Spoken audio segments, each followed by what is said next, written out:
कई बार हम जब पीछे मुड़कर देखते हैं तो हम कहते हैं कि काश ऐसा ना हुआ होता या काश मैंने ऐसा किया होता। आपके मन में भी कभी ऐसा भाव आता है? जी हाँ, ज़रूर आता है कि शायद मैं कुछ कर सकता था उसके लिए। तो शायद पता नहीं ये भगवान की क्या इच्छा थी जो मैं नहीं कर पाया, उसके लिए मुझे बहुत बहुत दुख हो रहा है अभी।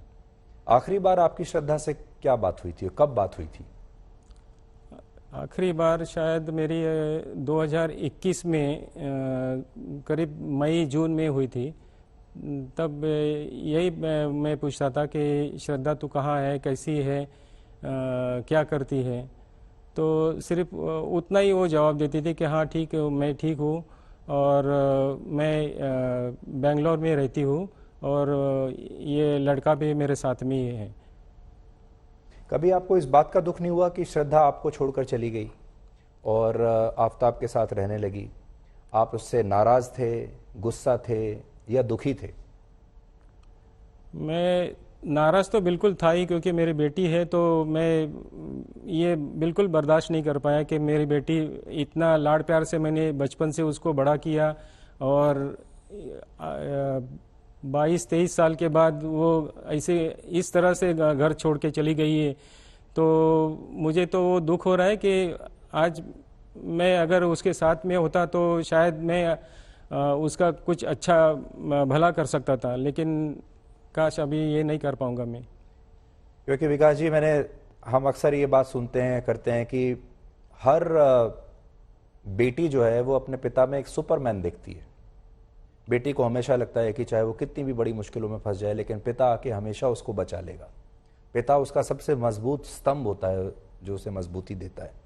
आपको लगता है आप कहीं फेल हुए उस ड्यूटी को निभाने में? जी हाँ, अभी तो मुझे वैसे ही लग रहा है। जो अभी मेरे साथ नहीं है तो मुझे ऐसे ही लग रहा है कि मैं शायद इसमें थोड़ा कम पड़ गया, जो शायद मुझे करना चाहिए था वो नहीं कर पाया।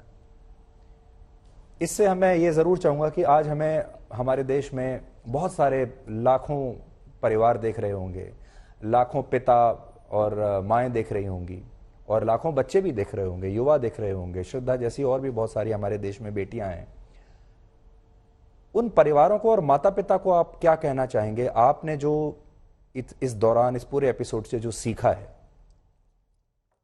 नहीं, मुझे यही लगता है कि अपने बेटा हो या बेटी हो, कोई भी हो, लेकिन उनके साथ रहो, उनको अच्छी तरह से पढ़ाओ और उसके साथ उसको जो भी अपना कल्चर है उसके बारे में भी जानकारी दो और उनको आगे क्या उनका भविष्य है ये भी उसकी जानकारी देनी चाहिए। तो मैं यही कहूँगा कि ये ऐसी घटनाएं दोबारा ना हो। उसके लिए आप अब कोई जिम्मेदारी लेने के लिए तैयार हैं? आप आगे कुछ इस दिशा में कुछ काम करेंगे? जी हाँ, ज़रूर। मैं यही कोशिश करूँगा कि आगे चल के ऐसी घटनाएं दोबारा ना हो।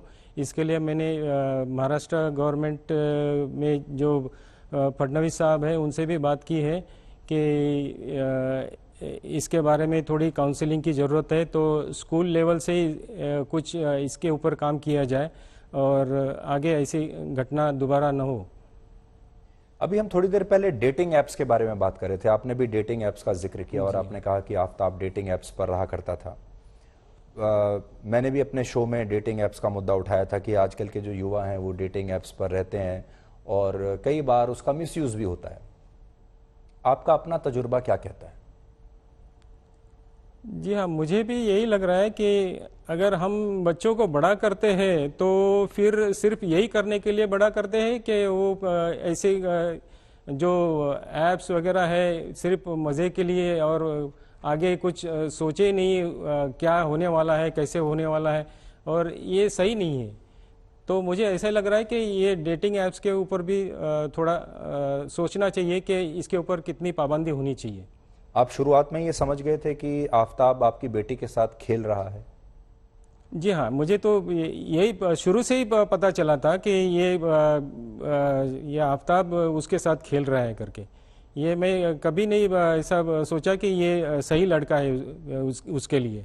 तो मैं इसके लिए उसको हमेशा समझाता था कि उससे दूर रहे करके, लेकिन पता नहीं उसने क्या उसको भड़काया और हमारे खिलाफ चली गई। तो आपको लगता है वो ब्रेन वॉश किया? उसको ब्रेन वॉश किया, पक्का ब्रेन वॉश किया है, और तभी वो इतना कदम उठा पाई।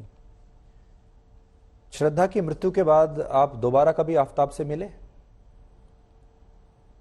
मैं दोबारा तो नहीं मिल पाया।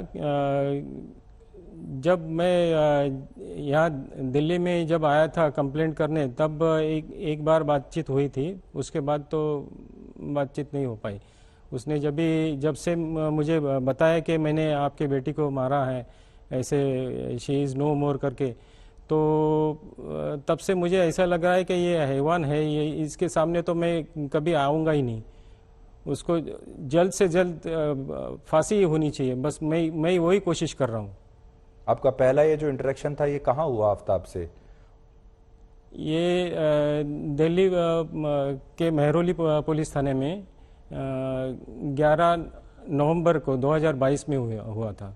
उसने तभी मुझे कन्फ्यूज किया कि श्रद्धा, तो पुलिस ने आप दोनों को आमने सामने बैठा दिया? आमने सामने बिठा के उसने कहा कि Shraddha is no more, I am sorry, आपको शायद बुरा लगा होगा, लेकिन मैंने ऐसा उसको मारा करके। तो मैं तो शॉक हो गया कि ये ऐसे कैसे कर सकता है इसके साथ, जो श्रद्धा उसके साथ प्यार करती थी और इतनी हमारे खिलाफ गई, और इसने ये कैसे किया होगा। ये पूरा इंटरेक्शन कितनी देर का था आपका आफताब के साथ? ये इंटरेक्शन कुछ शायद 5 मिनट का हो गया होगा सिर्फ। याद है आपको वो पूरे 5 मिनट? मुझे कुछ कंट्रोल नहीं हुआ, तब मैं तो रो ही पड़ा। मुझे कुछ समझ भी नहीं आता मैं क्या करूं। तो पहले तो मैं चुप बैठा कि ये संभल ही नहीं पाया कि ये ऐसा कुछ किया है करके। तो थोड़ी देर के बाद उन्होंने फिर मुझे बताया कि ऐसा उसने श्रद्धा के साथ किया है। तो फिर बाद में उसने कुछ 5 मिनट बात किया होगा कि मैंने ऐसा बेटी के साथ किया है करके। हमारे एक दर्शक हैं जिन्होंने कहा है, सचिन कुमार, कि उनसे क्या पूछें, हम तो निशब्द हैं उनके दर्द के सामने, बस सच जानना चाहते हैं उनसे, कैसे उनकी बेटी उस दरिंदे की बातों में आ गई ताकि फिर से कोई श्रद्धा ना बने। वही मुझे पता नहीं चल रहा है कि वो मेरी बेटी, इतने सालों से मैं उसको करीबन 23 साल हमारे साथ रह के भी वो हमारे खिलाफ कैसे जा सकती है। तो हमें ही ताज्जुब लग रहा है कि उसने ऐसा क्या कह दिया जो हमारे खिलाफ गई। तो मैं यही कहूँगा कि ऐसे किसी बेटी के साथ ना हो। तो ये पता नहीं वो मेरी लड़की ने ऐसा कैसे सोच लिया कि वो सही है और हम लोग गलत है।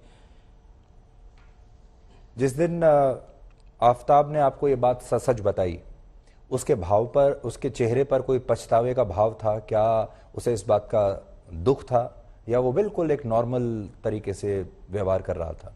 नहीं, वो बिल्कुल नॉर्मल तरीके से बात कर रहा था, कुछ उसको पछतावा नहीं था। और वो ऐसे बता रहा था कि ये कुछ उसने किया ही नहीं, बस ऐसे ही बता रहा था कि ये मैंने किया है, ऐसे ऐसे हुआ है। तो मैं तो हैरान हो गया ये सुन के, ये कैसे कह पा रहा है, ये ऐसा मतलब उसके टुकड़े कैसे किए होंगे। मैं तो सुन के इतना मतलब मुझे तकलीफ हो रही थी, तो उसने ये सब कैसे किया होगा। आपका कोई सवाल था आफताब से उस दिन? कुछ पूछा आपने? मुझे पूछने की भी शक्ति नहीं थी कि मैं उसको कैसे पूछ पाऊँ। मैं ये सब सुन के मेरे तो सुन्न हो गया था। तब मैं कुछ नहीं सोच नहीं सकता था कि ये वाकया हुआ है करके।